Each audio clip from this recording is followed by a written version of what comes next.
What's going on, man? It's your boy Butler. It's the best day of my life. Tomorrow is not promised. Go ahead and do your little dance while they still playing your song, man. Okay, so today I'm gonna dive down the rabbit hole, bro. I've been avoiding it for a long time, but I'm gonna see what's going on, man. I'm from Atlanta, and when I was growing up, Wayne Williams was the boogie monster, bro. They used to tell us, don't go outside by yourself, don't do all types of stuff. Of course, I kind of missed that time frame, but the myth just always lived on. And so I just started doing my little research and started paying attention to things. Man, the math ain't mathing, bro. It ain't mathing. Now I'm not a lawyer, so there's a lot of things that I don't know. But bro, I didn't realize that there were over 28 people, majority of them African American male kids, teenagers, preteens, that were unalived. And okay, let's just dive into the story, bro. Let's dive into the story. 29 children and young adults were murdered in Atlanta. Many of their families have made it clear that they do not believe convicted murderer Wayne Williams is guilty. He was only convicted of killing 2 adults, but police believe he killed the children as well. Haley Mason met exclusively with the people committed to clearing Wayne Williams' name. One of the key players is a man who met Wayne Williams when he was a teenager. He was in the car with Williams one night when the FBI took him in as a murder suspect.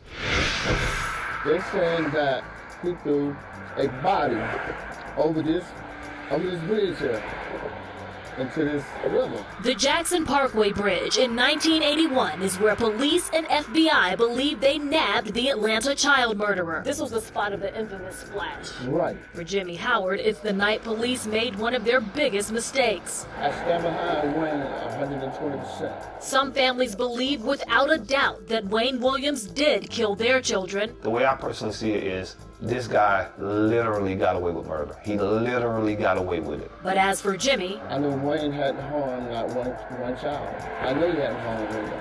Jimmy says he met Wayne Williams when he was just 14 years old. He was set to be the now convicted murderer's musical protege in his new group called Gemini. Jimmy says he and Williams were leaving the recording studio in May of 1981 when police and federal agents swept in and took Williams away for questioning, not far from this bridge. That scene that night never left my mind. All to this day, I remember everything that took place. Weeks later, Williams was charged with murder. I was very angry and sad that this was happening to black kids.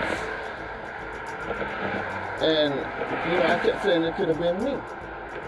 This could have been me. And so this is how I know for sure that Wayne hadn't done anything that they said he's done.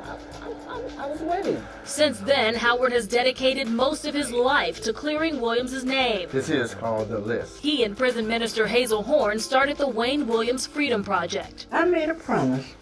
If I'm still alive, I'm going to be working on the Wayne Williams case. They say these files lead to other suspects who are still alive, and they poke holes in the questionable case. The day that they arrested Wayne Williams, they had a warrant for another guy, which was a white guy. Working closely with the families of the slain children who also believe in Williams' innocence, they're seeking justice of a different kind. I would like to see justice for all of the mothers, daddies, family members that are still living. I like to see that. I like to see that happen. I like to see justice for Wayne Williams. The city of Atlanta needs to do what's right. This team has been trying to meet with the Board of Pardons and Paroles. They're hoping to get a meeting next year.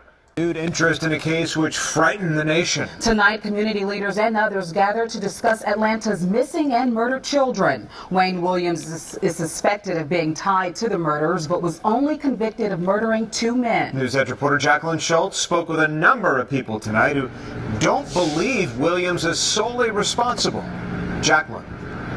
Yeah, some of those people here tonight led those rescue searches for those missing children found murdered. Others grew up and knew some of the victims. All the people here tonight, though, called for answers and for justice in all those murdered children's cases. There's a scar, and that is who is actually responsible for the death of all of these children. 40 years ago, Michael Langford was a Morris Brown student leading rescue searches for missing children, later found murdered. Decades later, he joins numerous community members who lived through the terror and want justice for all victims. Seems as if everybody has a Wayne Williams story. Did Wayne Williams do this? 40 years later, if we're still asking those questions, it simply means it's a very important conversation to have. Derek Bozeman of WAOK's show, Too Much Truth, gathered people at Chris's Caribbean Bistro in Smyrna Wednesday night for the same cause. The renewed push for answers after Atlanta Mayor Keisha Lance Bottoms promised a fresh look by police at the murders. Detectives now working on information from 16 calls to the new child murders hotline. From 1979 to 1981, more than 28 people disappeared and were found dead. Wayne Williams pled not guilty, convicted of murdering 2 of the oldest victims, with evidence for 10 other murders presented in court. In 2007, the Fulton DA used DNA to link Wayne Williams to 5 others, but DeKalb County still has 5 murders with no suspects. The only prosecutor still alive, Joe Gerlais, says unidentified hairs on bodies of some victims could hold more clues if the evidence still exists. My mom was petrified. All of us was petrified. It was even hell going to school. Jean Davis says she's one of many people who share the same childhood memories, fear of becoming the next victim. Community members hope these forums help find answers. It would be wonderful if we can get the truth right.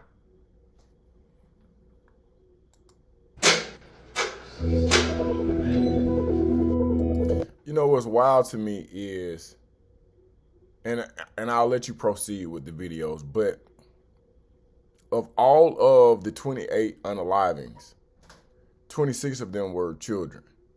Bro, Wayne Williams is not even convicted of any of those murders, bro. Look, if you go to the Georgia Department of Corrections, this is Wayne Williams right here.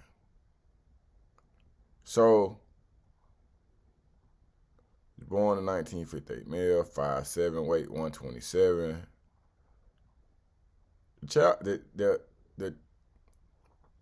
The charge is murder. But when you look at his paperwork, when you look at the transcript, so that's 1981, 77. But I was 4 years old when he went to prison.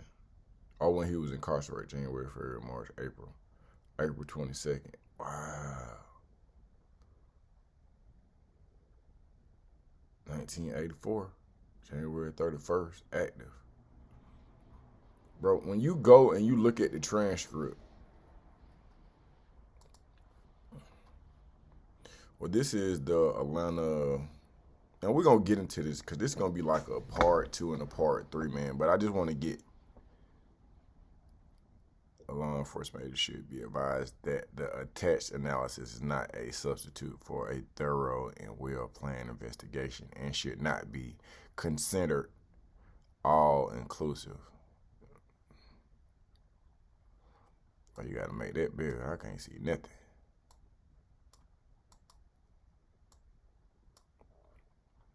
What you got here? Should maintain periodic contact with an appropriate official to determine the report. I don't know what that means.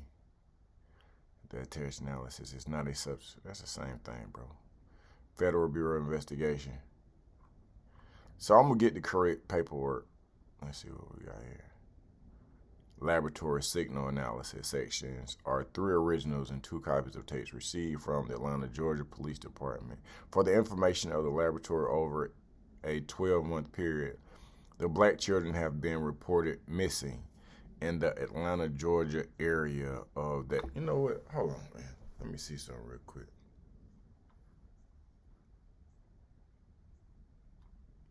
Because I want to dive deep off into it, bro, but right now ain't the time. Good morning, how you doing? When we returned to prison for our final interview with Wayne Williams, we had one question he was not expecting. What Wayne had written about being recruited for espionage training as a teenager. At a a secret government camp hidden in the woods near this North Georgia lake, where he was given what could amount to a license to kill. It's called Finding Myself. What's Finding Myself? It reads like an autobiography. Go ahead, I'm still trying to see. It's a account of your CIA training. We're not going to get into that. Why not? We're not going to get into that. I got a copy of it. Yeah, but we're not going to get into that. Why not?